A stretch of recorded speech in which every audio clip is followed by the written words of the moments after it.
La grande majorité des gens qui évoluent dans le domaine du marketing des réseaux ont du mal à vendre leurs produits ou bien à recruter de nouvelles personnes dans leur équipe. Tout simplement parce qu'ils ne savent pas raconter leur histoire de telle enseigne que ça suscite de l'émotion chez leurs prospects.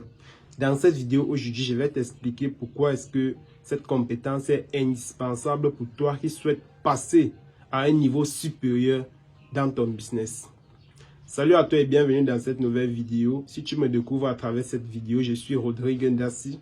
Je fais le marketing des réseaux depuis plus de 2 ans. Et sur cette page, je te partage les conseils et mon expérience pour que toi également, tu puisses évoluer et pour que nous puissions avancer ensemble pour devenir tous des professionnels du marketing des réseaux. Alors, si tu es nouveau sur la page, je t'invite dès maintenant à t'abonner pour ne pas rater les prochaines et les anciennes vidéos qui passent chaque temps sur cette page. Tout d'abord, nous savons que dans le marketing des réseaux, ce ne sont pas les produits ou bien le service que nous vendons, mais ce sont plutôt les bienfaits des produits et des services. Et c'est ça qui fait la distinction entre nous et les vendeurs. Maintenant, si tu es dans une compagnie qui fait la promotion des produits et que toi tu as utilisé ces produits personnellement, tu racontes tout simplement ton expérience produit à ton prospect ou bien pendant la présentation. Et si tu n'as pas encore utilisé les produits et que tu as des partenaires ou bien des personnes dans ton équipe qui l'ont utilisé et qui ont eu des résultats et qui t'ont partagé leurs témoignages, tu utilises tout simplement leurs témoignages lors de tes différentes présentations. Et c'est la même chose dans le domaine du business. Tu as débuté le business, tu racontes ton histoire, pourquoi est-ce que tu t'es engagé et quels sont les... En fait, tu racontes tout simplement ton histoire. Maintenant, quand tu racontes ton histoire, l'idée est de pouvoir susciter de l'émotion chez la personne qui t'écoute. Nous savons tous que 80% des décisions se prennent sur le coup de l'émotion et moins de 20% des décisions se prennent sur le coup de la raison. Donc l'objectif est que lorsque ton prospect t'écoute, il puisse se dire nous avons des points communs ensemble. Il faudrait qu'il puisse se dire nous nous ressemblons. Nous avons vécu des mêmes expériences, des mêmes frustrations. Nous avons traversé les mêmes difficultés.